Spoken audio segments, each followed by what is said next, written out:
Hey everybody, just one word of joy and deliverance before we go any further.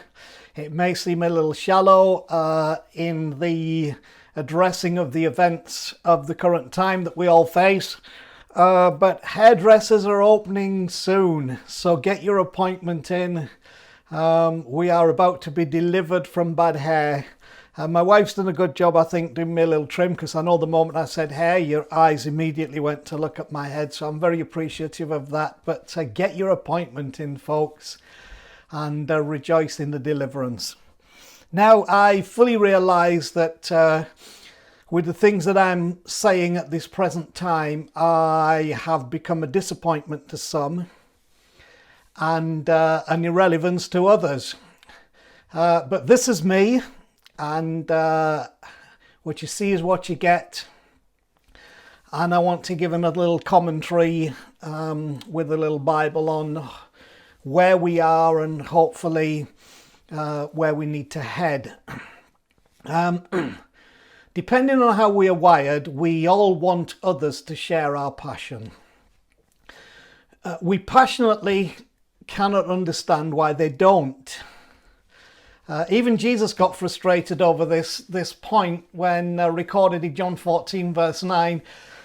He turns to one of his followers, Philip, and says, have I been with you so long and yet you have not known me? It's a frustration I share with Jesus at times. But I want you to get this point that that it depends how we are wired. Depending on how we're wired, we want others to share our passion and passionately cannot understand when they don't. I see several things at the moment which give me cause for concern. There's a whole lot of virtue signalling going on.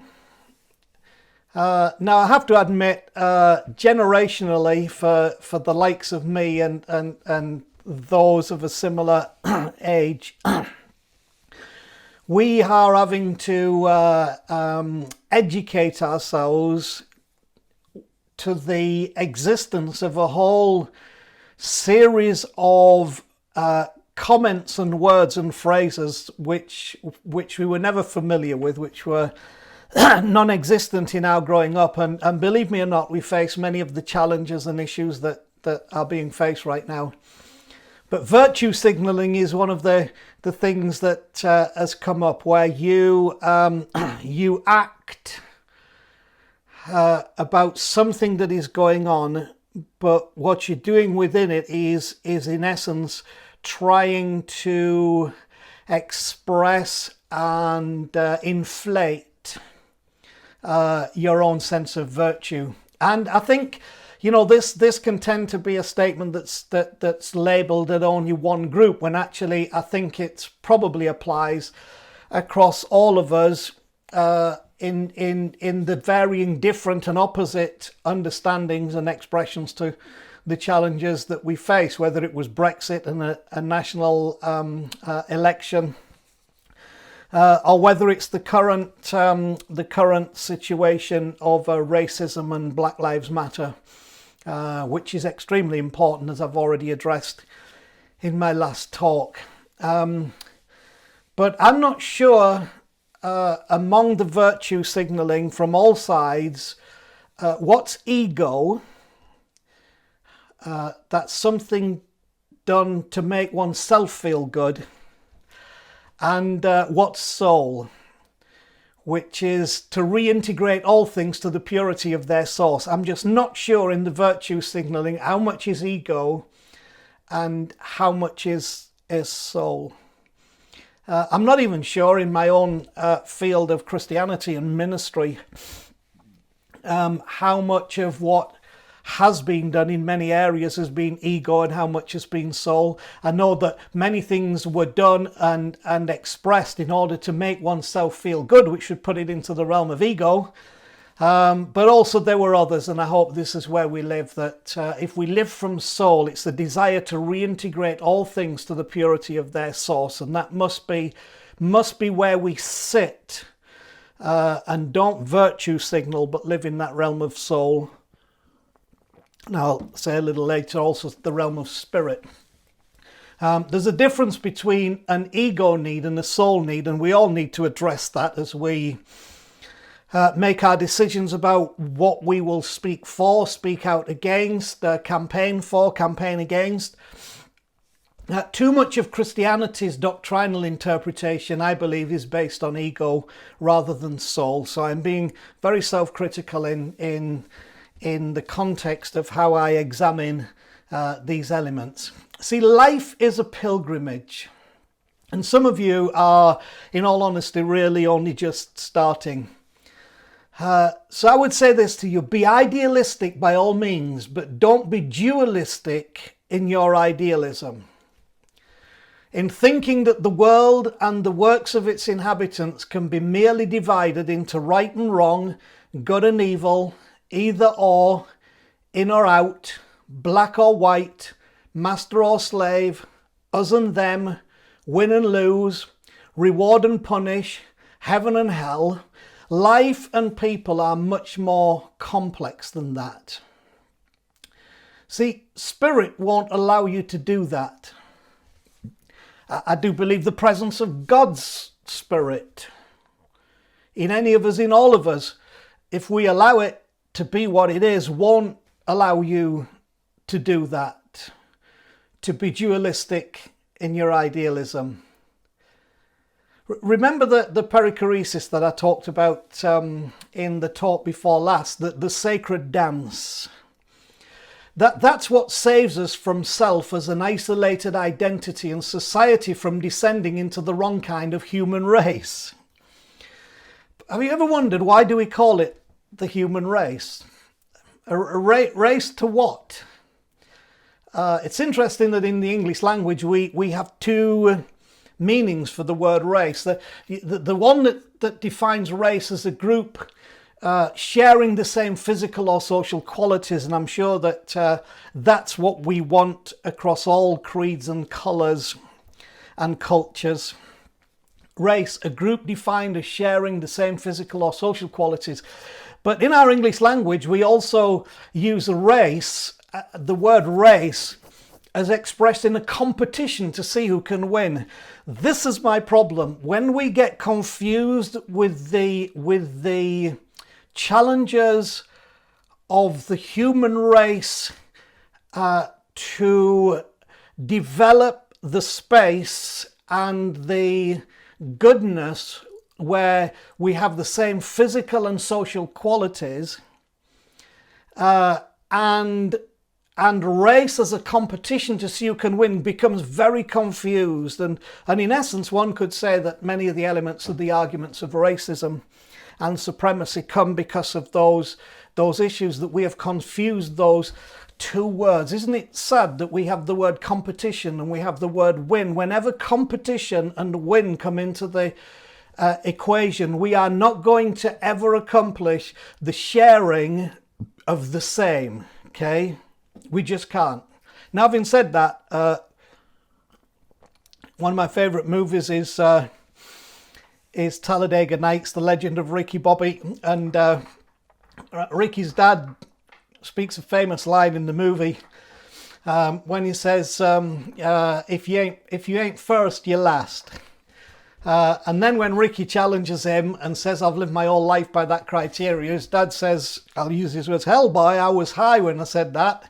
What a stupid thing. You know, you can be second, you can be third, you can be fourth, you can even be fifth. But you see, when we confuse and don't allow the sameness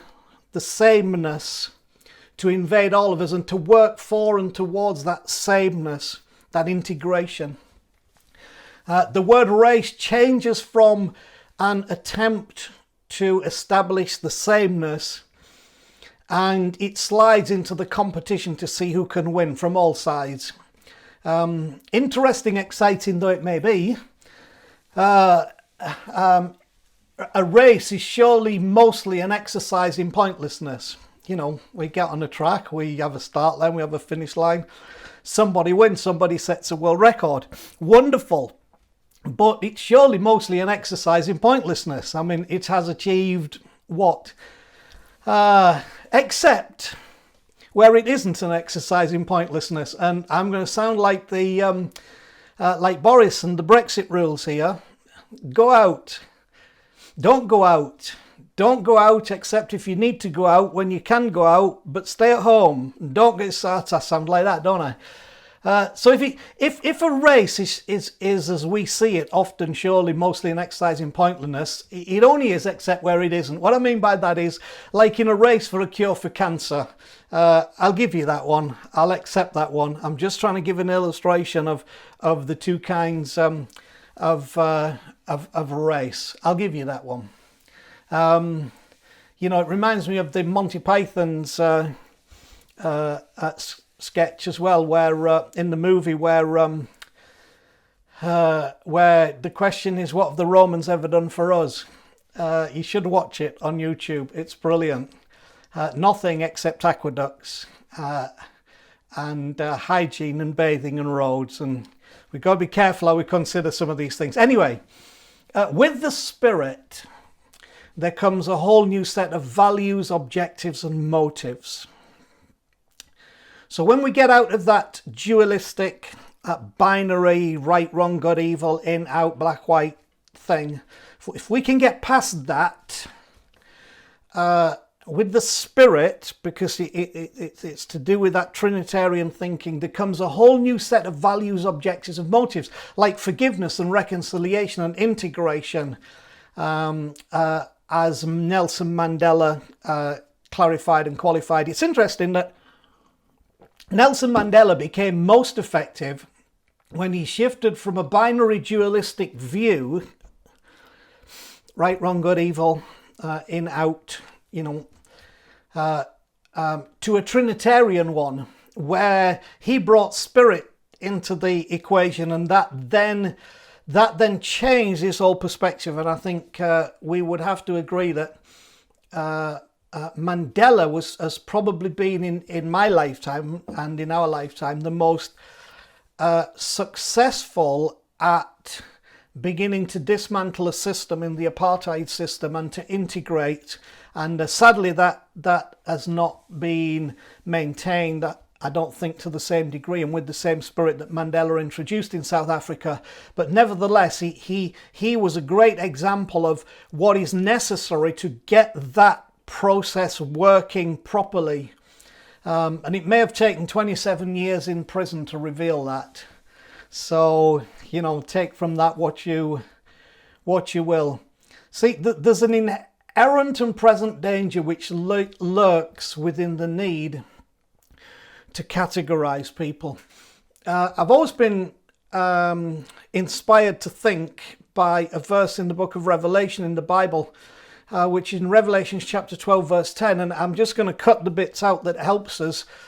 It talks about the accuser. I mean, it's referring to a figure of the devil, Satan. The accuser, it means accuser. The accuser who accuses day and night has been cast down. This was the message. Now, that word that's translated accuser there is the word kategoros in Greek. Now, I'll just give you a second to guess what English word you might think we translated from kategoros. Okay, have you got it? To categorize. Okay? There's an inherent and present danger that lurks within the need to categorize people in any way, in any shape, in any form, to categorize.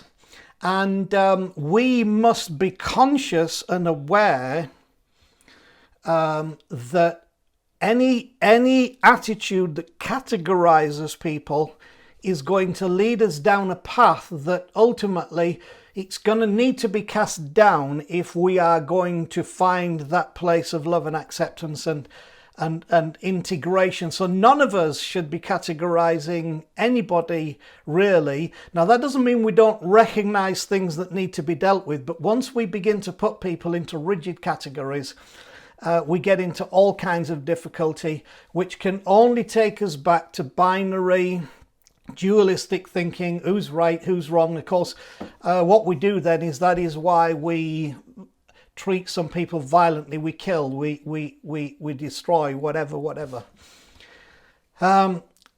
Now, what I would also say at this time is that we should not interpret the events of the past through the lens of the present. When we do, there is rarely an event or personality that doesn't escape our judgment in some way. I have had to learn that in the context that there are some issues I have to deal with as a public speaker, and particularly in the context of expressing my faith and journey in church life and my spiritual journey and pilgrimage, where I refer, for example, to my own parents, my mother, my father, who I love very dearly. They were loving parents, sincere parents. They were gripped by a conviction about the love of God and the life of God and elements surrounding that, for which I am very appreciative. I think they raised me well.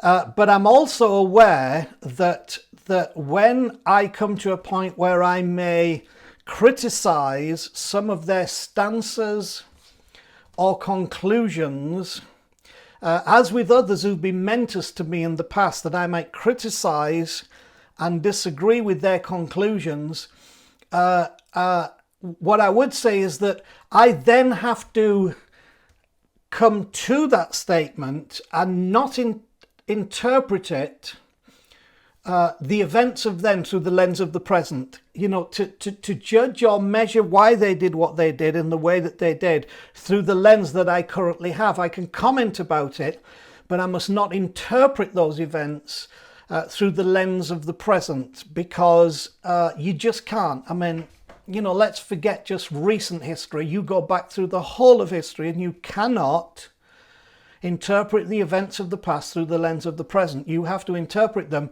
through their own environment. So there are some things happening now, even in our own nation, where we are trying to interpret the events of the past through the lens of the present. And we may highlight things, but we have to bear in mind this principle when we do it, because if we do that, there's rarely an event or a personality that doesn't escape our judgment in some way. And then we become those who judge. The danger is that we take a very camouflaged, self-righteous view that says, if I'd lived then, I would not have had slaves. I would not have supported X. If I'd lived then, I wouldn't have wanted Jesus crucifying. And it's a very camouflaged, self-righteous view, because none of us know, none of us can tell, none of us can step back there. When we wouldn't have had the knowledge we have now, or the experiences of now, and the challenges of now, and the knowledge of now, we wouldn't have had it. We would have been in a more compromised position in that respect of history, but we would have just known what we knew then. So there are some things we would have accepted as norm and probably not questioned them if we were living in that environment.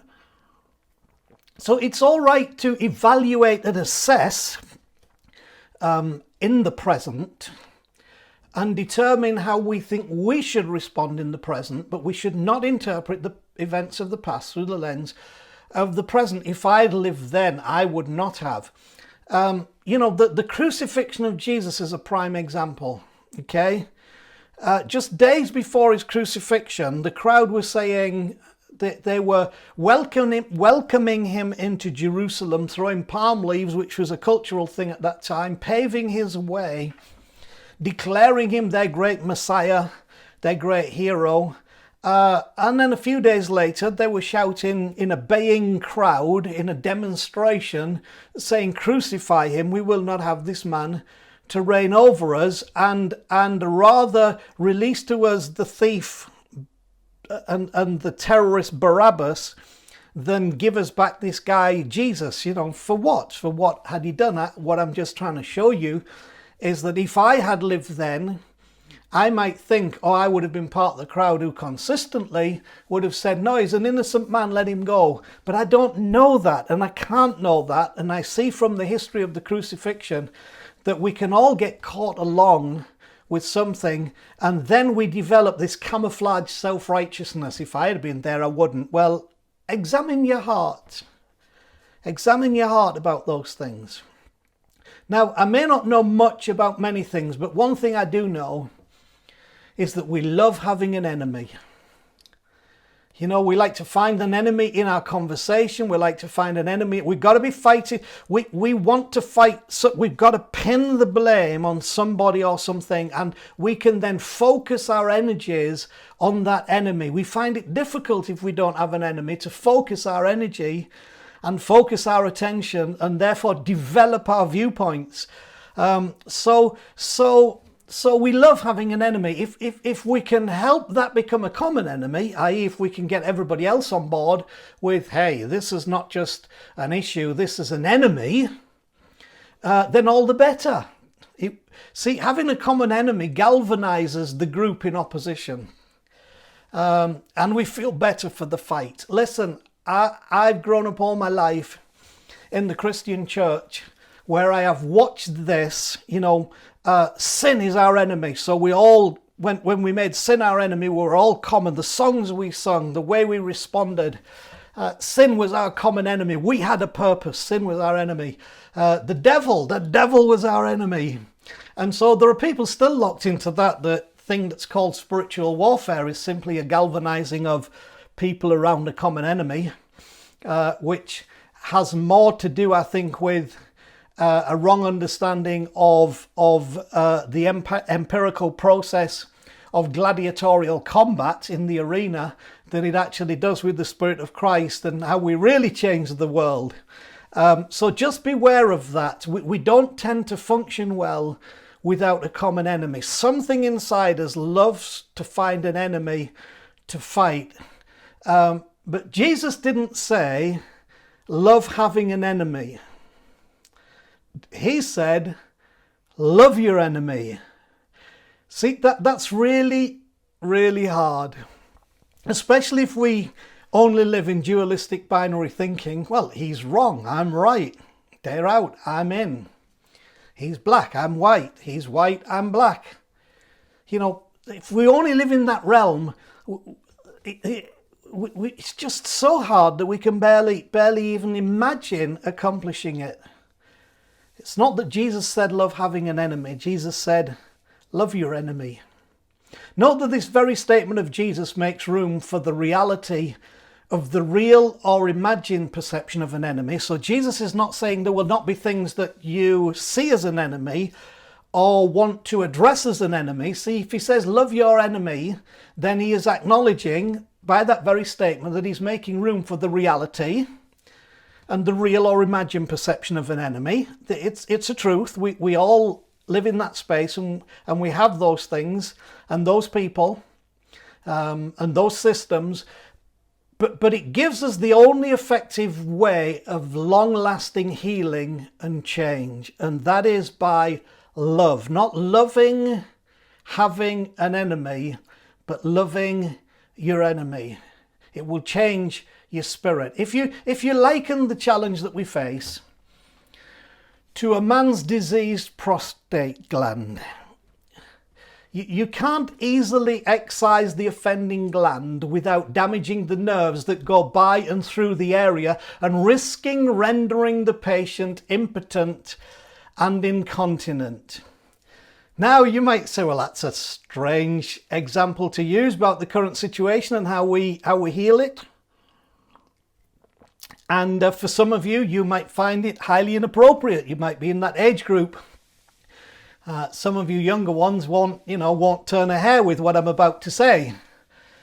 Because when that happens, you see, that we leave the patient because we've not appreciated that it's not easy to excise that offending gland without damaging the nerves that go by and through the area, without risking rendering the patient impotent and incontinent, then we miss the fact that if we don't handle this right, we leave the patient, we leave the sufferer, we leave the situation impotent and incontinent, which, without being offensive, let me put it this way, it means that then that society, that person, that situation can no longer rise to the occasion. Yeah, do you get it? Can no longer rise to the occasion and cannot retain the refreshing water of life without leaking in stinky ways. So we've got to make sure we understand that the complexity of excising this problem needs a gentle hand. It needs a considerate heart. It needs to approach with much love and kindness. Most like the idea of love, but don't really want what it requires that we lay down. So we talk love and then don't act that love. See, this is probably the most, maybe the most important thing that I will say to you today. But I mean it sincerely, and I think if you can take this on board, it will really help to direct your spirit, heart, belief, action. Sometimes you've just got to forgive reality for what it is. Reality is what it is. You cannot change that reality. And sometimes, in order to move forward, sometimes you've just got to forgive reality for what it is, and that's where you must start. Okay, not by trying to undo that reality, which you can't, but you've got to forgive reality for what it is, and that's where you must start. And then you sow. You sow with diligence. You sow with love. You sow with generosity of spirit. You sow with understanding. You sow with hope. Now, quoting comments from the words of Jesus in the parable of the sower in Matthew chapter 13, much of our seed will fall on the trod down path. A lot of it will get eaten by the birds. The thorn bushes by the edge will choke some of it. The stony places will prevent some of it taking root, but some will find good soil. And good soil always allows the seed to multiply exponentially. And when that happens, nobody's attention is on the path, the thorns, or the rocks. All eyes see the harvest and long to recreate it. That's the answer to the situation that we find ourselves in, if we will embrace it. And I have to believe this for myself in what I'm passionate about in why we changed the rock to Q. One thing I learned from the Mormon migration to the Great Salt Lake Valley is that it can sometimes be a really arduous journey fraught with unexpected challenges and dangers to get to where your heart has already gone. One thing I would ask of all, just make sure your heart goes with the soul, not the ego, and the spirit, not just the senses. There's another verse I'll just bring to you. Galatians chapter 5 verse 22 is a classic in the New Testament of Paul. The fruit of the Spirit, that's what we want in this. The fruit of the Spirit is love, joy, peace, long-suffering, kindness, goodness, faithfulness. Those are the things that are the fruit of the Spirit, not of binary thinking, not of dualistic thinking, but of spirit thinking, that when they are released, bring the changes that I think people like Nelson Mandela understood and Dr. Martin Luther King Jr. So let me finish with some words from Dr. Martin Luther King Jr. today. How often are our lives characterized by a high blood pressure of creeds and an anemia of deeds? Nobody's against the deeds. Remember what we said, how we express our passion. And I remind you of what we said about that be idealistic by all means, but don't be dualistic in your idealism.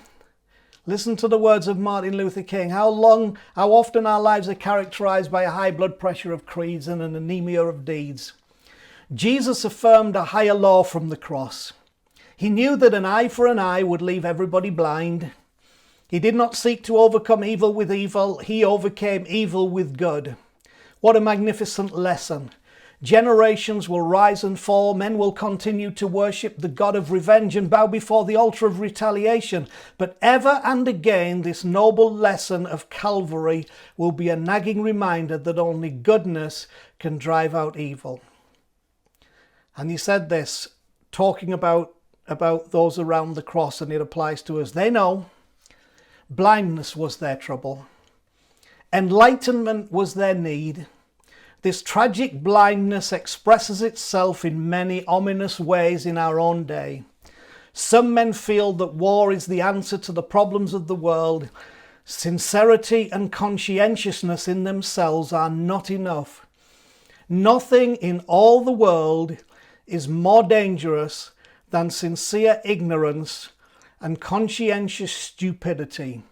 The church must urge men to be kind-hearted and sincere. In your passion, be kind-hearted, be sincere, sow the seeds, reject the violence, and let love be at the center of all we do, even to the extent of loving our enemies. I love you. I bless you. We'll catch you again another time.